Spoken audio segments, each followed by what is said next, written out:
Bonjour, dans cette nouvelle vidéo, nous allons voir le principe fondamental de la dynamique, mais cette fois-ci appliqué à un cas particulier, le cas d'un solide en rotation autour d'un axe fixe.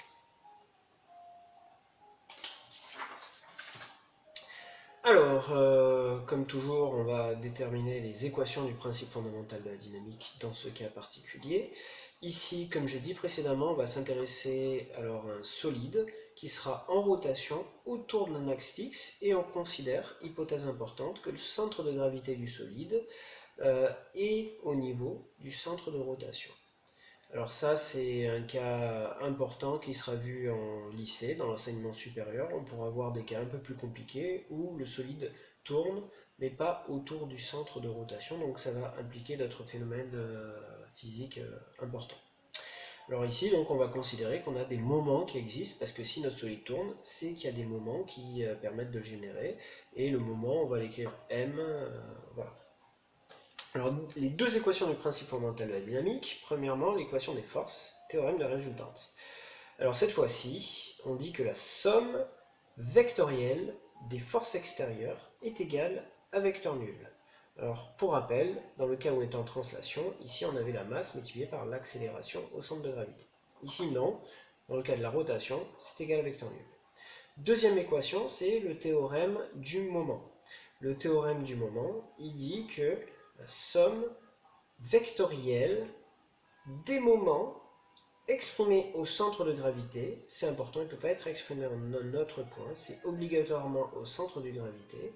Ces moments sont dus aux actions mécaniques extérieures, c'est-à-dire qu'on va recenser toutes les actions mécaniques extérieures et on va regarder la valeur de chacun de ces moments-là au centre de gravité. Et donc cette somme vectorielle, c'est égal à deux termes. Alors le premier, c'est ce qu'on appelle le moment d'inertie, alors qui est noté IGX. Ce moment d'inertie s'exprime au point G et autour de l'axe X, qui est l'axe de rotation. Alors, le moment d'inertie, son unité dans le système international, c'est des kilogrammes que multiplient les mètres carrés, donc des kilogrammes mètres carrés. Pour rappel, un moment, dans l'unité du système international, c'est des newtons mètres. Le alpha, c'est l'accélération angulaire. Donc accélération angulaire, l'unité, c'est les radians par seconde au carré. Le dernier terme, c'est juste un vecteur qui permet de porter l'axe de rotation. Pourquoi? Parce qu'à gauche, c'est une équation vectorielle, donc j'ai des vecteurs. Je ne peux pas dire qu'un vecteur est égal à un nombre. Je suis obligé de dire qu'un vecteur est égal à un autre vecteur. Mais ces moments-là, ils sont portés par quel axe? Par l'axe X. Donc, je vais mettre un X ici. Attention, ce n'est pas la direction de la force. C'est la direction de l'axe autour duquel on tourne. Voilà.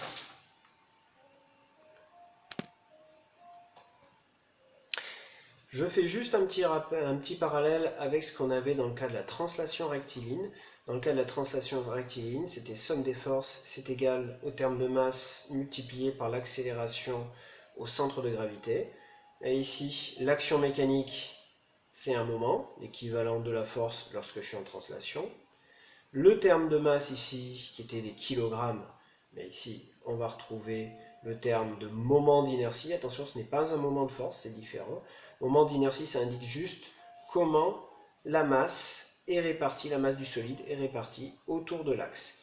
Je peux très bien avoir une masse qui est éloignée du centre de rotation, ou alors une masse qui est concentrée autour du centre de rotation, et je n'aurai pas la même inertie en rotation. Si je fais tourner un solide et que j'ai la masse qui est éloignée au maximum du centre de rotation, ce solide-là, une fois que je l'ai mis à tourner, il va mettre un moment avant de s'arrêter. Tandis que si je prends juste une tige, donc j'ai une certaine masse mais qui est très proche du centre de rotation, je vais le faire tourner et ça va s'arrêter assez vite. J'aurai beaucoup moins d'inertie en rotation. Donc ce terme-là, c'est l'équivalent d'une masse. Et le terme qu'on retrouve ici, c'est le terme d'accélération. Alors accélération linéaire lorsqu'on est en translation rectiligne, accélération angulaire lorsqu'on est en rotation. Alors maintenant, on va traiter ça à partir d'un exercice d'application.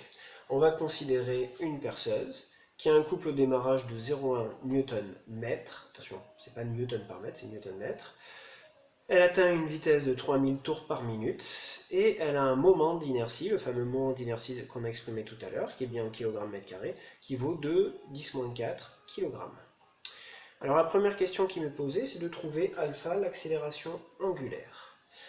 Alors, j'ai un solide qui est une perceuse, donc je pourrais isoler la perceuse et voir que j'ai un certain nombre d'actions mécaniques dessus. Par contre, c'est pas toute la perceuse qui est en rotation, c'est uniquement le mandrin avec le forêt. Donc toujours pareil lorsqu'on a un exercice, dans un premier temps, on dit ce qu'on isole, donc j'isole la perceuse. Donc je vais m'intéresser uniquement à la perceuse. Après avoir fait notre isolement, on va faire un bilan des actions mécaniques extérieures, c'est-à-dire on va recenser toutes les actions mécaniques extérieures qui vont s'appliquer à ce qu'on a isolé.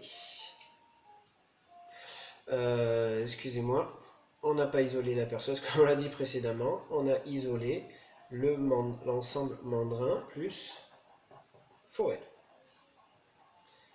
Donc ça ne nous intéresse pas dans ce cas. Bilan des actions mécaniques extérieures, donc sur notre mandrin plus forêt. On a dans cette zone-là, donc je vais le faire juste oralement pour gagner du temps. Dans cette zone-là, en fait, on a une liaison pivot. Une liaison pivot qui va nous permettre de transmettre des forces, alors un peu dans toutes les directions. Ici, on va s'intéresser uniquement en fait à trouver alpha, donc ce qui va nous intéresser, c'est ce qui se passe en termes de moment autour de l'axe de rotation qu'on va noter X comme tout à l'heure, et le centre de gravité est au niveau de l'axe de rotation.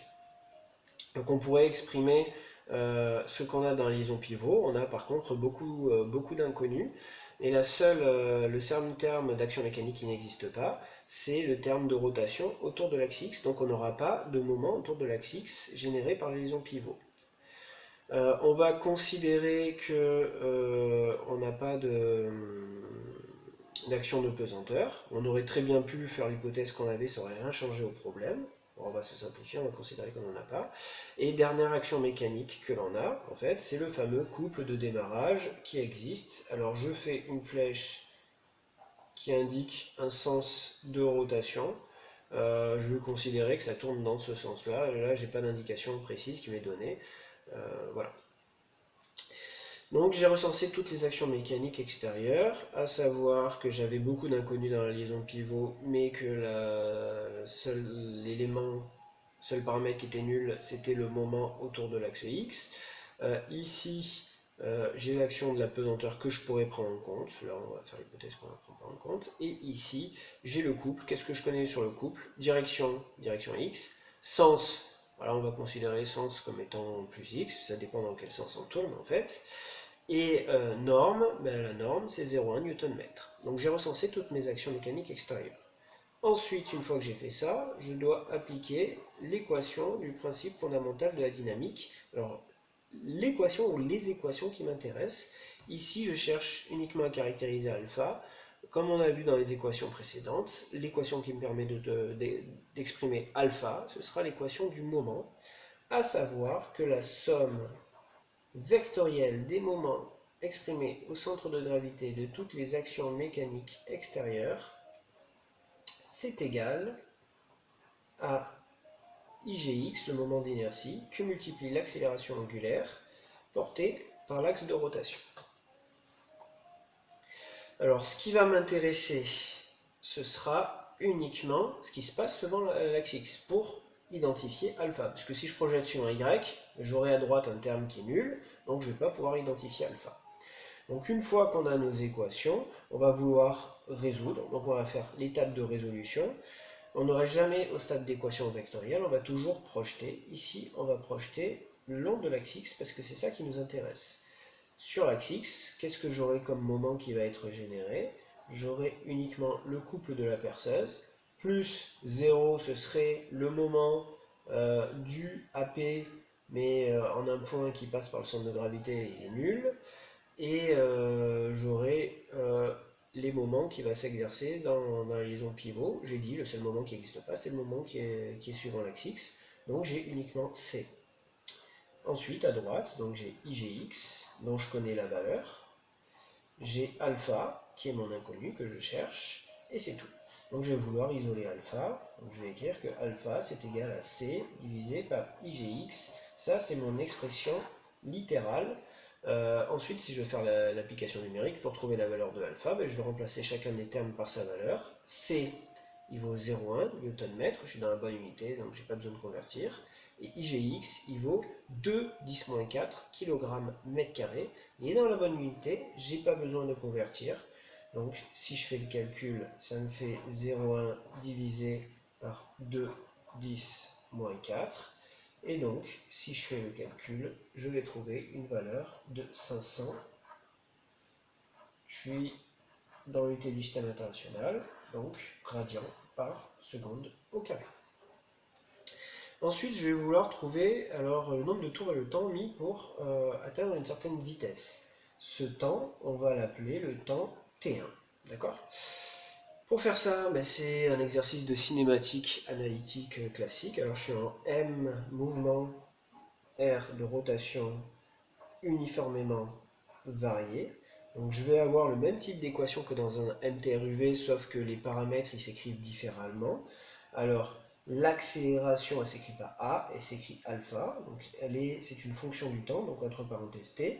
Alors c'est égal à alpha 0, mais je le connais, il vaut 500, donc 500 radians par seconde au carré. Ensuite, la vitesse qui se nomme oméga dans le cas de la rotation, vitesse angulaire. Alors j'ai les équations qui me disent que c'est alpha 0 multiplié par, entre parenthèses, t moins t0, fermez la parenthèse, plus oméga 0. Oméga 0 c'est la vitesse initiale, elle est considérée comme étant nulle, on part à une vitesse nulle, et t0 c'est le temps au début de ma phase. J'ai qu'une phase, donc je vais considérer que t0 égale 0. Donc au final, c'est la valeur de alpha 0, à savoir 500, multiplié par t, directement. Et ensuite, dernier terme, c'est le terme de déplacement. Alors un déplacement dans le cas d'une rotation, ça s'appelle un angle de rotation, et est égal à alpha 0, donc 500, multiplié par t au carré, le tout divisé par 2, plus d'autres termes, mais qui dans notre cas sont nuls. On va considérer que l'angle au début de la phase est nul, et les autres termes étant nuls, donc ça me donne ça. Je vous invite, si vous avez un doute, à vérifier le cours de cinématique analytique. Alors je vais vouloir déterminer en premier T1, et je vais pouvoir le faire avec la seconde équation. Mais ici, j'ai quel que soit t appartenant à la phase. D'accord ? Ça, c'est pour tout t appartenant à l'intervalle de validité de la phase. Maintenant, je ne vais pas dire pour tout t, j'ai 3000 tours par minute. J'aurai 3000 tours par minute pour t égale t1. Donc, pour t est égal à t1, je vais pouvoir dire que oméga de t1, alors c'est égal à 3000, mais ça c'est en tours par minute. Oméga, c'est en radians par seconde, donc je devrais, si je veux l'exprimer en radians par seconde, le multiplier par pi sur 30. 3000 divisé par 30, ça va me faire 100, donc ça me fait 100 pi. Donc ça, c'est le terme de gauche, et je sais que c'est égal à 500 multiplié, alors non pas par t, mais cette fois-ci j'ai remplacé t par t1, donc 500 fois t1 est égal à 500 multiplié par t1. Donc t1 c'est égal à 100 pi divisé par 500, ça va me donner une valeur de 0,63 secondes. Ensuite, je vais pouvoir, une fois que je connais la valeur de t1, je vais pouvoir remplacer θ, t par t1 dans la troisième équation. Donc θ de t1, ça va me donner l'angle au bout du temps t1. Donc c'est égal à 500 divisé par 2 multiplié par t1 au carré. Et t1 il vaut 0,63, donc multiplié par 0,63 au carré. Si je fais le calcul, je trouve une valeur de 98,7, non pas tours, mais c'est un θ qui est exprimé en radians. Donc ça c'est en radians. Je sais qu'un tour c'est égal à 2 pi radians, donc si je veux un résultat en tours, il faut que je prenne cette valeur là et que je la divise par 2π pour avoir un résultat en tours. Et ça fait 15,7 tours. Et voilà, j'ai répondu entièrement à mon problème.